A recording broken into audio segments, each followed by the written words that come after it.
अमावस की वो काली रात अजीब सा सन्नाटा ओढ़े लेटी हुई थी। रात के 11 बज रहे थे। बीच बीच में कभी कुत्तों के भौंकने या कभी उनके रोने की आवाज आती तो वो सन्नाटा भंग होता।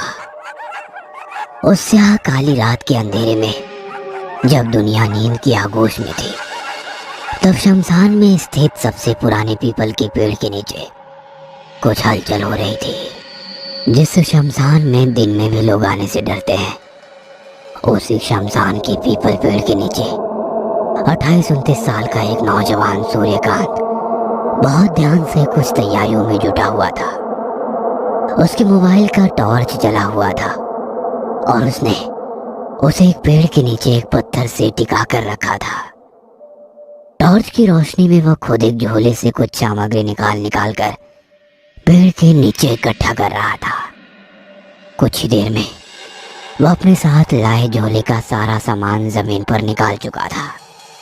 शराब की बोतल, तेज गंध वाला इत्र, काला कपड़ा, धुएं, दीप, आटा, कोयला, तेल, 2 नींबू जिसे लाल रंग में रंग दिया गया था, एक काला मुर्गा, माचिस और एक लोहे की छुरी। सूर्यकांत ने अपने सारे वस्त्र एक स्थान पर उतारे और नग्न अवस्था में आ गया। फिर उसने एक गोला घेरा बनाना शुरू कर दिया।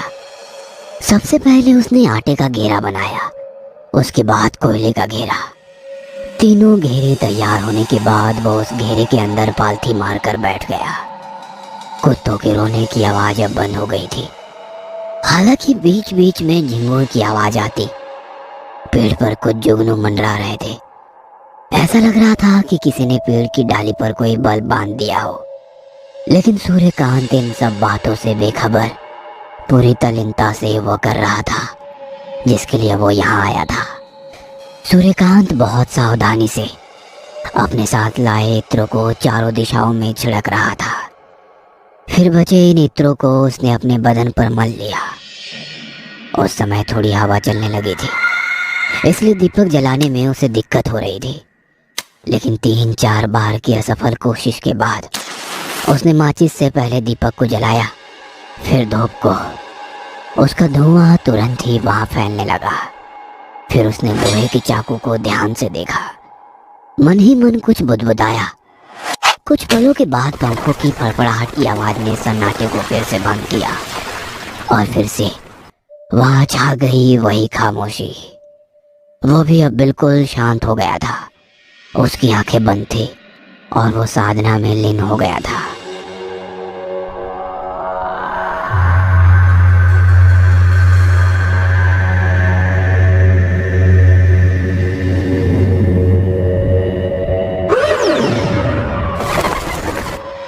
पिछले 1 सप्ताह से वह हर रात शमशान में आकर यही प्रक्रिया बार बार किए जा रहा था। हर रात सभी सामग्रियों के साथ वो शमशान में आता और आधी रात से साधना शुरू कर देता। यह साधना सुबह के 3 बजे तक चलती। फिर वह वापस अपने घर लौट जाता। लेकिन आज जब उसने अपनी साधना समाप्त की तो उसके दिमाग में एक ही चीज चल रही थी। कुछ नहीं हो रहा, कोई फायदा नहीं इन सब का, सब गलत है। 1 सप्ताह हो गए लेकिन अब तक कोई अनुभव नहीं हुआ मुझे। मैं कल से साधना के लिए नहीं आऊंगा। सूर्यकांत का धैर्य जवाब दे रहा था और इसका पहला कारण तो ये था कि उसने जिस उम्मीद के साथ साधना शुरू की थी उसका फल उसे नहीं मिल रहा था।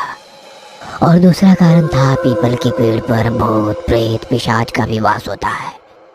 उनके प्रकोप से बचने के लिए ही वो साधना के समय 3 घेरे बनाया करता। वह उनसे तो बच जाता, लेकिन रात को निकलने वाले कीड़े उसे लहूलुहान कर देते। वह साधना तो करता, लेकिन दर्द से वो बेचैन हो जाता। हर दिन उसका पूरा शरीर रक्त से भर जाता। उन कीड़ों के काटने के कारण उसके पूरे शरीर पर लाल लाल निशान उभर गए थे। जितनी उम्मीदों से सूर्यकांत ने साधना शुरू की थी, उन सारी उम्मीदों पर पानी फिर गया था, क्योंकि 1 सप्ताह बाद भी उसके हाथ खाली थे। उसके हाथ की रेखाएं अब भी उससे नाराज थी। अगले रोज वो साधना के लिए शमशान नहीं गया, लेकिन उसका नहीं जाना उस पर एक बड़ी मुसीबत बनकर टूटा। आधी रात को उसे लगा कि उसे किसी ने हवा में उठाकर नीचे फेंक दिया है। जब उसने इधर उधर देखा तो उसे कोई नजर नहीं आया। उस रात उसके साथ 3 बार ऐसा ही घटा। उसे समझ नहीं आ रहा था कि ये उसके साथ क्या हो रहा है। रात को डरते डरते वो किसी तरह सोया। सुबह जब उसकी नींद खुली तो उसके मुंह से भयानक चीख निकल गई। उसके शरीर पर एक भी कपड़े नहीं है। उसका पूरा शरीर फेंसिंग वाले नुकीले दांतों से बंधा हुआ है, जिसके कारण उसके पूरे शरीर से खून निकल रहा है। साथ ही उसके घाव पर मक्खियां भिनभिना रही है। वह एक तरफ से मक्खियों को भगाता है तो मक्खियां दूसरी तरफ जाकर बैठ जाती। उसके शरीर से निकला खून धीरे धीरे जमीन पर इकट्ठा हो रहा था। उसके घाव पर मंडराने वाली मक्खियों ने अब अपना स्थान बदल लिया था और अब वो जमीन पर जमा खून पर भिनभिना रही थी। यह देखकर सूर्यकांत जोर से चीखता है, लेकिन ये क्या? चीख के बाद उसकी नजर अपने शरीर पर जाती है तो वह देखता है कि वो तो बिल्कुल ठीक है। ना तो उसका शरीर बंधा हुआ है और ना ही उसके शरीर से खून ही निकल रहा है। वह मक्खियां भी तो कहीं नजर नहीं आ रही थी। अगली रात भी उसके साथ वही हुआ, लेकिन इस रात का अनुभव पिछली रात से भी भयानक था।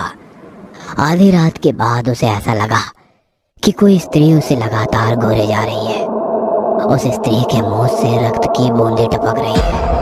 मांस का एक टुकड़ा उस स्त्री के मुंह में है और जब सूर्यकांत की नजर अपने शरीर पर जाती है तो वो देखता है कि वो मांस का टुकड़ा उसी के शरीर से नोचा गया है, जिसके कारण खून की धार फूट पड़ी है। उसकी चादर उस खून से भीग गई है। दर्द और दहशत में आकर जब वो जोर से चिल्लाता है तो आसपास की सारी चीजें उसे फिर से सामान्य दिखाई देने लगती है। लगातार घट रही ये घटनाएं उसे पागल बना रही थी। एक दिन जब वो उदास सा कमरे में बैठा अपने पंखे को गौर से देख रहा था, तभी उसे कुछ याद आता है। सूर्यकांत को अपनी गलती का एहसास होता है। उस रात वह फिर से शमशान में साधना के लिए चला जाता है। 2 दिन तक उसके साथ कुछ नहीं घटता, लेकिन तीसरे दिन से उसे ऐसा लगता था कि जब वो मंत्र जाप कर रहा होता है तो कोई औरतें बातें कर रही हैं, लेकिन वो क्या बातें करती उसके समझ में ये नहीं आता। उसे एहसास अब हर दिन होने लगा था कि कई औरतें उसके पास आकर बातें करती है, लेकिन वो अपनी आंखें नहीं खोलता था। साधना के कुछ दिन बीत जाते हैं। एक रात उसे ये समझ में नहीं आता है कि मंत्र जाप के समय कई औरतें नहीं बल्कि सिर्फ एक औरत की आवाज उसके कानों में आ रही है, जो उससे कह रही है, ये सब क्यों कर रहा है तू? मार दूंगी, चला जा, अभी चला जा यहाँ से। तुझे पता नहीं तू क्या कर रहा है, किस लिए कर रहा है तू? मार दूंगी मैं तुझे। सूर्यकांत डर से कांपने लगता है, लेकिन उसने अपनी आंखें नहीं खोली और मंत्र जाप करता रहा। अगले दिन से तो उसे वो आवाजें और भी तेज सुनाई देने लगी। उसे ऐसा भी लगता कि एक साथ पायल की आवाजें आ रही है तो कभी चोरियों की, और उसे ये भी एहसास होता कि उसकी पीठ पर कोई अपने नाखून से खरोच रहा है।